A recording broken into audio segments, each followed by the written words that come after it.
Hello. All right. Ahlan wa sahlan. Welcome, everybody, to the Digital Arab Film Series, to our Talkback with director Selim Mourad. My name is Dave Serio, and I'm an educator and curator of the Arab Film Festival at the first and only institution dedicated to telling the history, culture, and contributions of Arab Americans, the Arab American National Museum, which is based in Dearborn. We're here presenting the Digital Arab Film Series, which is a collaborative effort that is presented in part by our institution, also the Arab Film and Media Institute and Arte East.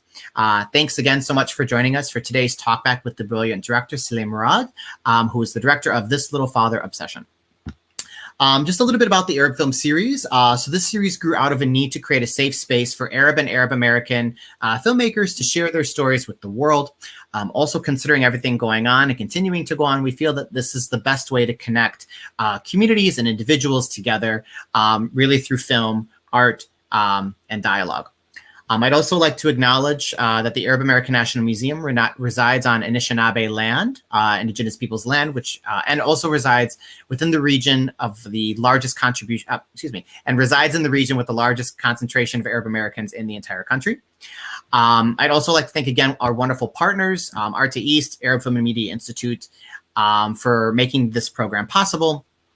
And if you're not familiar with our institutions, please connect with us on social media, on our website. There's a lot of really great programming that we're all doing. I also, to kind of wrap this part up, I'd like to share that we are committed to creating an arts sector that is rooted in justice and ensuring a space that is free of racism, transphobia, homophobia, Islamophobia, ableism, misogyny, classism, and other bias. We also encourage freedom of expression, and we aim to create a brave, respectful, generative space, both in person and virtually. It is our expectation that all of our guests will honor these ethics. So now it is my esteemed pleasure to introduce director Selim Mourad into our virtual space.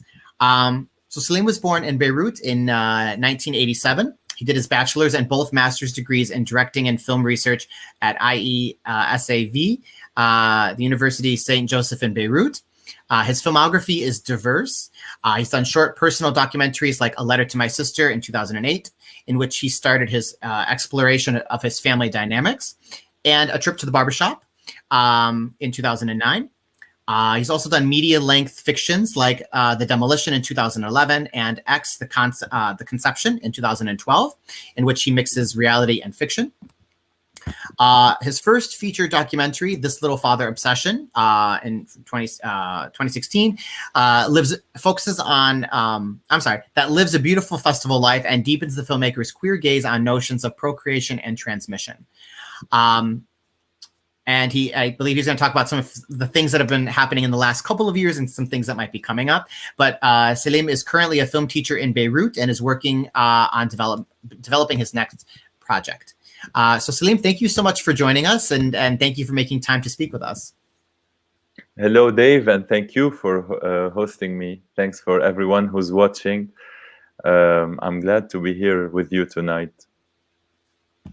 Great, wonderful, thank you. Yes, thank you. Also, I think it's pretty late in Beirut. Is that correct? Pretty late for you? In Lebanon, it's 10. It's 10 right now, 10 p.m. Okay, not horribly late, but regardless, thank you for taking time in your night to join us. And thank you again for allowing us to screen This Little Father Obsession. I just watched it again last night. And it's a really beautiful film. I think it's perfect. For me, it speaks to me in a couple of different ways. And I feel like for our audiences, like there's a lot to kind of, it's kind of that the film kind of depicts. And I feel like audiences can kind of not pick and choose, but like, I feel like everyone kind of grasps onto a different piece of the story that's being told. So if you don't mind, could you tell me a little bit about the journey of creating This Little Father Obsession, kind of how it came to be? Of course, first of all, you don't need to thank me about screening it. It was made to be screened and shared. So yeah, the journey starts in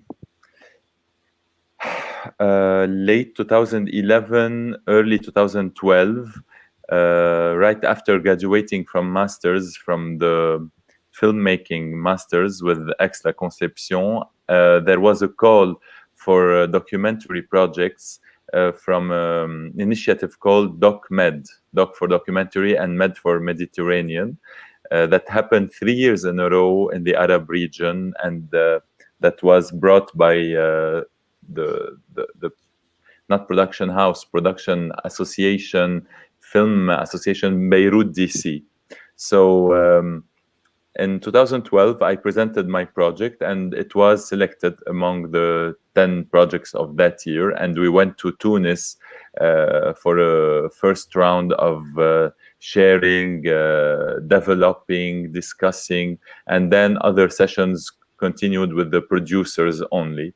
So this gave a go for this, a green light for this project that I had been carrying with me since I was a young teenager. So the idea of sharing what my experience, what I passed through, and my questions, my family dynamics were there long before the film. I remember promising myself when I was 13 to one day break the silence, make it easier maybe for other people to tell their stories. And then many years later, the occasion came and I could make the film. It took from 2012 to 2016 to finish it. It was a 4-year journey. Writing in 2012, it's a documentary, but it's very much written, and we shot it in 2013 and early 2014. Mid 2014 we started the editing process, but then there was another little shooting beginning of 2015, and then the whole post-production during 2015 till it was screened in Vision du Réel in April 2016. Excellent. Great. Thank you. Yeah. What's it like to record like your family? Like I was listening to you, to Antoine, to your, you know, your father's reaction sometimes, like, what are you trying to do? Like, what the hell is this? Like, are you trying to embarrass, like, what's it like to film your family? Yeah. Well, this started, as you mentioned before, 2008 with the short film Letter to My Sister, where I tackle a very disturbing subject from my childhood, which is discovering that I had a sister that died and I never knew about. I discovered this when I was 9 years old, and it had an impact on my life. And so my idea, or my deep feeling while making the short film, was to reveal truth. I can't bear secrets, silence, and I need to use cinema as a space, artificial space, to talk about things and you know, it's not about confronting my family per se. It's about trying to invite my family, which is very difficult, to participate in a revelation process, in a sharing process, and an artistic form. So it was a bit difficult, but kind of easy in Letter to My Sister. It was much more difficult with This Little Father Obsession because it tackled my sexuality, and which my dad is still, and my mom as well, but my dad more, still not okay with it. We had the fight last month. So the film is never ending, really. In 2016, we closed it because we had to stop somewhere. There's a moment where you end a film. Especially it happened during the time we were leaving the family house, and this gave me a sort of structure to implement my questions about lineage, continuing the family line, etc. At the time the house was set for demolition. But actually the film, as a never-ending dialogue, conflictual dialogue with my parents, is not over. And for the first time 1 month ago, my father expressed his wish to have grandchildren, while in the film he says he doesn't care about it. He even jokes about me being the Emperor of Austria, which is the title in Arabic, as if why should we care about grandchildren? You're not a king or something. You don't need a heir. But actually, it took him 5 more years to admit that it is a big wound in his heart, and he wished to see grandchildren during his living. So how it is to film the film with my family, I always give this answer because it pleases me and it's true. It's the difficulty between, it's the space between the yes and the no. If my parents were totally yes, totally okay about making this film, the film wouldn't be important to make. There would be no point. If my parents were totally no about making this film, it wouldn't be made because it needs them to be made. So the whole film happened in the space between their yes and their no, which is a very tight, difficult, guilt-producing, still very important space to be. It happened then, between 2012 and 2016. I wouldn't do it today. So there was a special time of my life where this film was a necessity.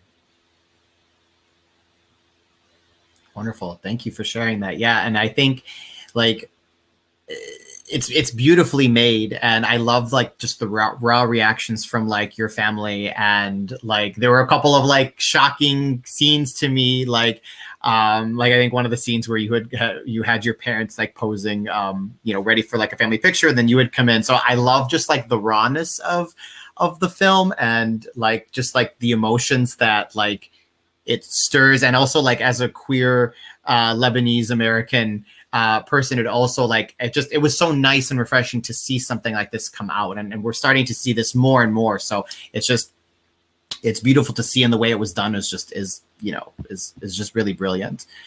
I wanted to talk a little bit about like some of the symbolism going on in the film, and just kind of like leave it very broad on purpose. But I love like just like the artistic expression that is found all throughout the film. Can you talk a little bit about like some of the symbolism and like why you decided to use some of the symbols and things that you did?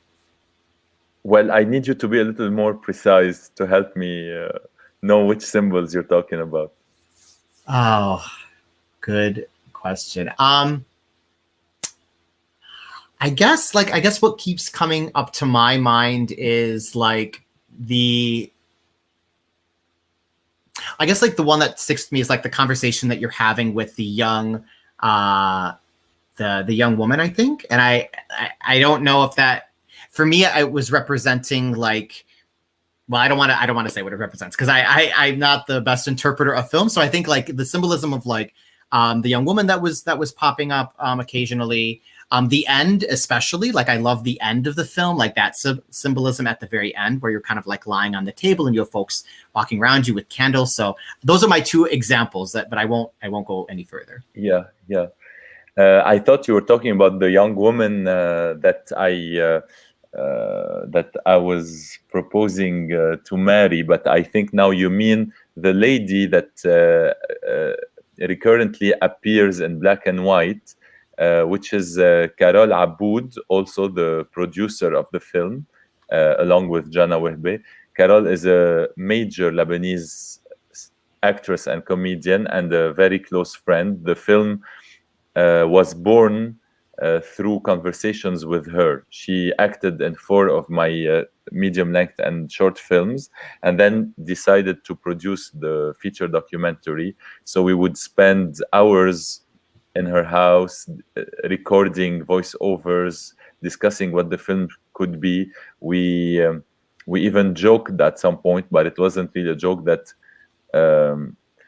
since I'm queer and I don't see myself having kids in the country, in Lebanon, and she is a single woman, and she was at the time still maybe thinking of the possibility of a baby. We We used to fantasize a baby together that never happened, and the film eventually is the offspring or the fruit of this beautiful friendship that we have. So I had in mind, I forgot their names now, two figures in Greek mythology, a woman and a man that always speak together and have a beautiful relationship together, but is not sexual. So they end up becoming two trees, I think, two trees in the mythology. This was a reference for me. Now I don't remember their names, but if you put man, woman, Greek mythology, becoming tree, etc., you'll find them out. And also there was this daemon or demon, but not in a satanic sense, of Socrates. Socrates always talked about a presence that inspires him, and he talks to as if there's this imaginary friend that he talks to and gets answers from. So I felt like she is a sort of muse, imaginary friend, presence, companion that I can discuss the thoughts with and the structure of the film with. Some people even saw my sister or my deceased sister in her. So she became like a dynamic voiceover. You know, in documentaries, there's voiceover that speaks to the viewer. I dislike having one unidirectional voiceover speaking from the film to the viewer. It makes it very didactic. So I wanted this relationship with Carol in the film to become a dynamic voiceover, as if the viewer is witnessing a dialogue, not a monologue. Of course, I'm not the inventor of this. It exists in Hiroshima, Mon Amour, between the two main characters in Alain René's film. But I felt like reactualizing it in my film. As for the last scene, it's heavy with religious imagery, since the whole film is soaked in religious symbolic images. I come from a Maronite family, which is affiliated to the Catholic Church, and my relationship with my church has always been sweet and sour, because I have a deep quest for the divine, for God, for Jesus, and at the same time I'm in a deep conflict growing up with my church because of my sexuality, but then of many other things. So it became a problem with authority, hierarchy, things like that. And I wanted to try to conciliate this in me. It's an ongoing process, and in the film it appears in some moments. Well, the last scene, I see it today as a sacrificial scene, because the ancestors are gathering around my body as if it's on an altar, and they are either trying to do some ceremonial to help me become fertile, or I don't know exactly what's happening. I cannot really explain it. It was a very deep feeling to do that, and especially that it starts as a bar. So first it's a table bar, people are having drinks, but then something happens, a call comes, and they start turning around it. I lay on it, and it becomes an altar.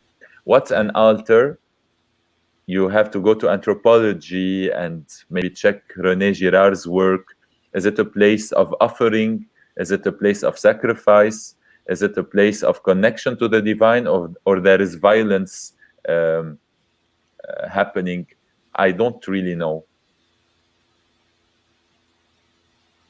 Wonderful, thank you. Yeah, thanks for giving us a little bit more insight. I there, when you had mentioned Jessica, I was also like, oh yes, that's right. I forgot about Jessica, but I was like, yes, that's right. That's another layer of like just more something interesting in the film. But I will not I will not ask for all of the answers unless there's a little bit more time. But I do want to also take this moment to like see if folks in the audience do have questions. If you do have questions for the director, feel free to drop some stuff into the chat, and we can try to get to some of those questions. So, I always ask this question because I'm always interested to hear how folks perceive film, but how have audiences reacted, to this film, like when it's been screened? Also, like how have, and I think you answered this a little bit with when we were talking about your family, how have they reacted, I guess, too? So I guess it's kind of like a two-part question. How have audiences in general reacted, and how have maybe folks close to you, I won't even limit it to family, but how have folks close to you also reacted to the film? To start with the family, first, the beautiful story I have is that on the first screening in Beirut, the daughters of my adopted uncle Andre, which storyline comes in the second half of the film, which is another confrontation. After my sister, then my homosexuality, then comes the adopted uncle that nobody talks about, and it's another big layer in the film. So the daughters came, and there's no real visits between us. I met them for the film. I never knew them before. I filmed with them, and that was it. But then on the screening, they came. They took the microphone after the screening, and they said that we love you. Our family loves your family. There's no grief. And our dad died peacefully regarding your family, and it was a very touching moment in the theater. Something like that. There was love at that moment. My dad decided not to watch the film, so for 3 years he did not see it. The deal was, I helped you make it, don't make me watch it. So 3 or 4 years later, he took a DVD and watched it alone in the room. And then when I asked him what was your feedback, he said, it's not well structured. He had an aesthetic problem with the film. He felt it wasn't linear enough. So yeah, that's everything that we talked about with my dad. My mother watched it when it was done. She was overwhelmed and did not share any thought or discussion with me. She was just overwhelmed. The audiences, there's an array of feedback. It can go from young people or queer people telling me, please, can we make our parents watch this? We need our families to see it. It's very important that you did this film. To people walking out of the theater.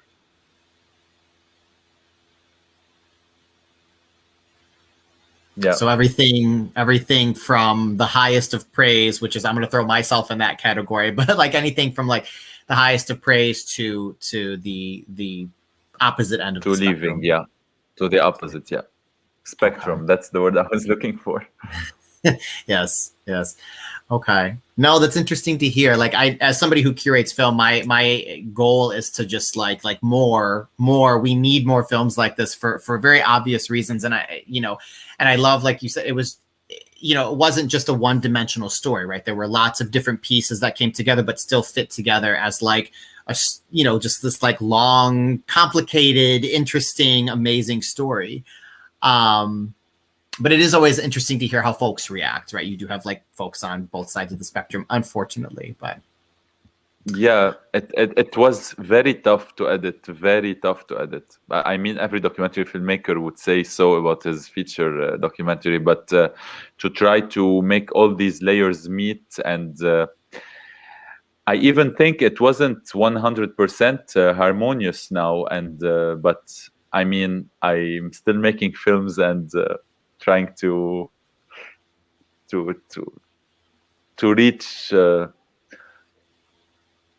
reach more harmony, but it is what it is.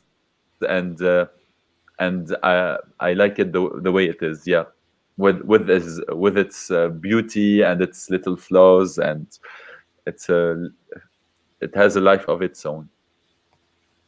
Absolutely, absolutely. What's your hope? This might be a hard question to answer, but I'll throw it out there. What's your hope with your audiences who view the film? What's the hope that you take? What are you hoping that they take with them once they watch your film, or things maybe? And I recognize that might be a difficult question, but as an artist, as the director, what's your hope that people will take away from this film? When I was 13, my hope was to tell people younger than me one day that they're not alone and that somebody lived this and wanted to share it. But when I came to make the film, the world had changed, and there was YouTube, and everybody had short films, short stories, testimonies, NGOs everywhere. So I felt somehow for a period that my film came at the wrong time and it was not necessary anymore. So now I don't think the answer would be to share a story or a coming out homosexuality family dynamic story, because I'm not the best one to do that. There are millions of testimonies now. We don't live in a secretive or afraid queer era anymore. I feel I would like my audience to spiritually be moved, to make to enter a journey that would go inside their hearts, make them think as well, touch their being, heal something. Yeah, it's maybe a lot. It's a bit pretentious, but I believe that cinema should go in that unnamed space inside us and produce a change and visually inspire you and emotionally shake you, surprise you during the film, and touch that nerve of longing. Mm-hmm. No, absolutely. And I again, I'll just speak for myself, but I feel like as somebody who watched the film, I feel like there's lots that I'm taking away with, and there's lots that I'm like, I saw a decent amount of similarities between like myself and my, my own personal journey, whatever. So like for me, at least, there's a lot that I'm kind of sitting with, and those are the best types of films to me, where you can just sit and soak in, the message, the imagery, the symbolism, the relation to your life, whether it's queerness, whether it's family, whether it's, all these different things. And I think that to me always like signifies just like the beauty and power of film, is that you're able to take something away, like you were saying, and like, have it touch that inner part of you, or just like being able to like analyze it and just kind of soak in it. So. Yeah, I would like them to meet me as well, as a person, as a soul, and maybe by doing some and displaying some of the inner struggle and the journey made, help them in their on their path. No, absolutely. I don't know if this is a fair question. If any of my questions are not fair, feel free to just like stop me or just move on. As somebody who's, from families from Lebanon, but also like relatively disconnected, and also not wanting you to be a full spokesperson for the queer community in Lebanon, but what is, those of us who are disconnected, either fully or slightly disconnected, what is like the queer scene in Lebanon? Like you said, you feel like you don't need your film. I think you were saying you don't need your film to like be like, like there's a lot of folks that are putting out like personal testimonies and like that, but like, what is kind of like the queer scene in Lebanon? If you can speak to that. If not, I totally respect that. The queer scene in Lebanon has it's not the same. Has not been the same for the last few years. Sometimes when I meet queer friends my age, we feel that there was a peak around 2009, 2010. There were lots of clubs, pubs, and places of meeting. Lots of them closed during the last 10 years. We still have some. Lately, there has been a drag show scene that did not really exist before. That's new, and it's coming from the younger generation. It's they're really bringing that fire up. We've been passing through purgatory in Lebanon for 2 years. We've had catastrophes one after the other. Beside the COVID situation, there's one of the worst economic crises in the history of the world, or as expected to be. We also had the Beirut blast, which killed for many the last hopes and dreams they had in the country. So the queer scene as well was affected. I feel at some point, I personally felt the community I'm part of, there's always some sort of community. You see people every time, every week for many years. You know who's going out with whom, what's the stories, the anecdotes, etc. I lost touch with that. I don't know if there's anyone anymore. So there's a lot of Tinder grinder, which is a bit okay, but sad at the same time. There are some places reopening now, some parties happening.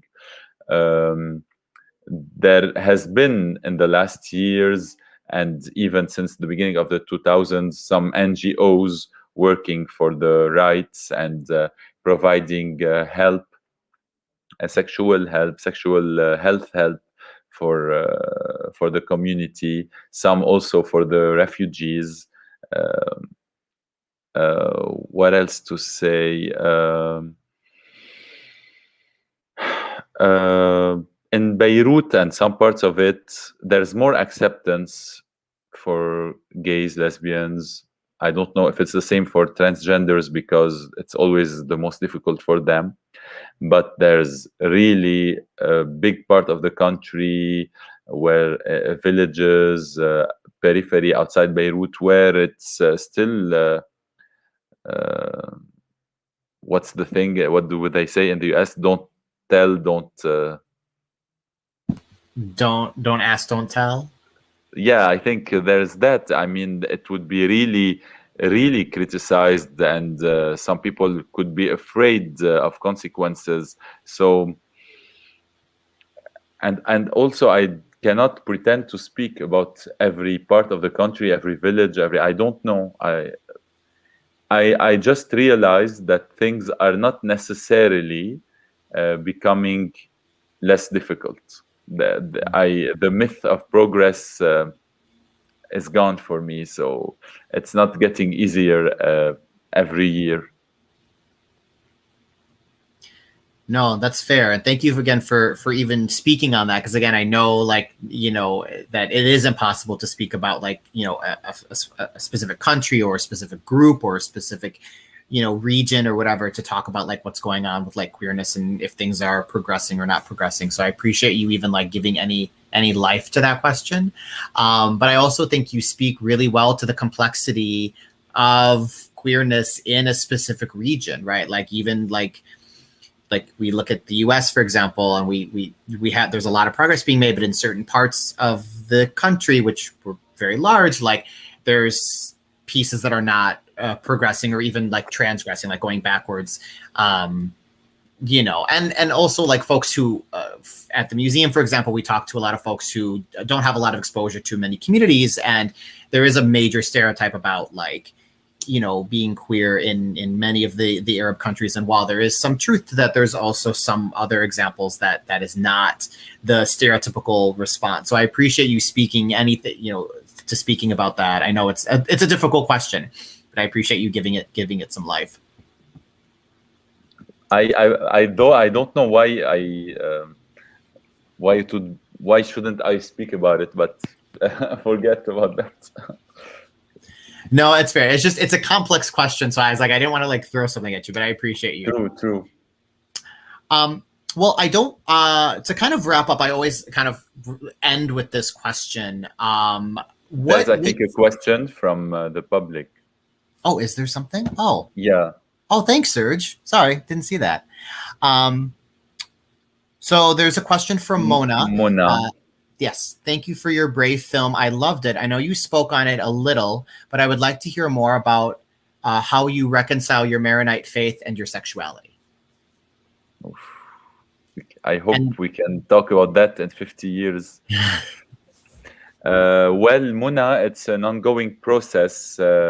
First, I love my roots, and I love the Maronite faith, even though now I'm not really practicing it. But I feel after a long journey and discovery, I may return to it in a different way, in a more centered way. So there's this priest, James Allison, that writes. He's a British, I think, writer, and he wrote books that reconciled me with Catholicism and Christian faith in general. It's a new reading. In fact, I'm getting a bit closer to spirituality that helps me remove the veils of literate reading of any sacred books, and there are many, and try to put glasses of love and of inspiration in order to bring new understandings to scripture or any writings. Really, we are invited to listen to our hearts as well. So I don't think God speaks only through words of somebody else. I think he or she speaks through our hearts. So our will and our interpretation is invited, is encouraged. So there's already this opening that I believe in, and so there's already that.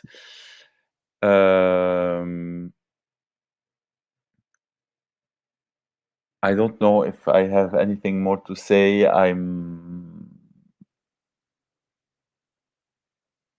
met priests as well that were really open-minded, tolerant, that even loved the film, that loved this Little Father obsession, and thought it was important to make. I don't have a definitive answer for you. So yeah, I think everything is supposed to reconcile in the end. And there's a space, a mystic space above duality.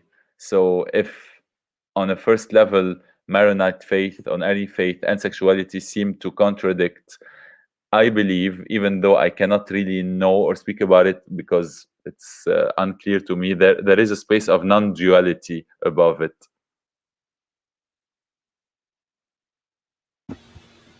No, thank you, Selim, for sharing that, and thank you, Mona, for the excellent question. So my last question to kind of wrap us up, just for consideration, since I know it's a little late overseas in Beirut, but what can you tell us a little bit about what you're working on next, and what we can expect to see from you in the near future? I have been working on a trilogy since this Little Father obsession. It started with me and a friend and some friends around us wanted to be totally nude time and film and see what kind of film it gives. So we repeated this experience a second time 3 years later, with our bodies aging and new questions and worries in our minds. And the third film that I finished this year, this one I could show, and it was screened in Rotterdam, and now it's starting to have a festival life. It's called Agat Mousse. And next, for work and to earn my living, I've been also collaborating with dancers and choreographers, making dance films for platforms online.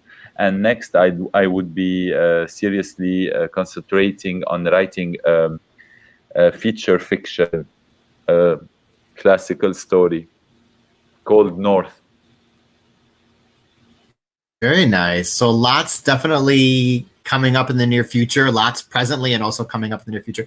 Selim, how can folks connect with you, right? So, you know, maybe the folks who are, you know, wanted to show future films or maybe having conversations or whatever, how can we best connect with you if you feel comfortable sharing There's anything? a website. I have a website, www.selimmourad.com. So that people could watch lots of my films there and connect with me. And there's also my Facebook. Okay, wonderful. Well, thank you so much, Selim, for being a part of the Talkback and for joining us, and for allowing us to share your beautiful film. And thank you, everybody, so much for joining us for the Talkback. I hope you've been enjoying the film. Please, again, continue to stay in contact with the Arab American National Museum, Arte East, the Arab Film and Media Institute, and of course with our director, Selim Mourad, who I think dropped his information in the chat. So again, please continue to stay connected with us, and we have a lot of other amazing, exciting programs coming up for you. And yeah, enjoy the rest of your day, everybody. Thank you so much. Thank you so much, Dave. Thank you, Serge. Thank you, everyone. Thanks for everyone who's here, but I couldn't see in the audience.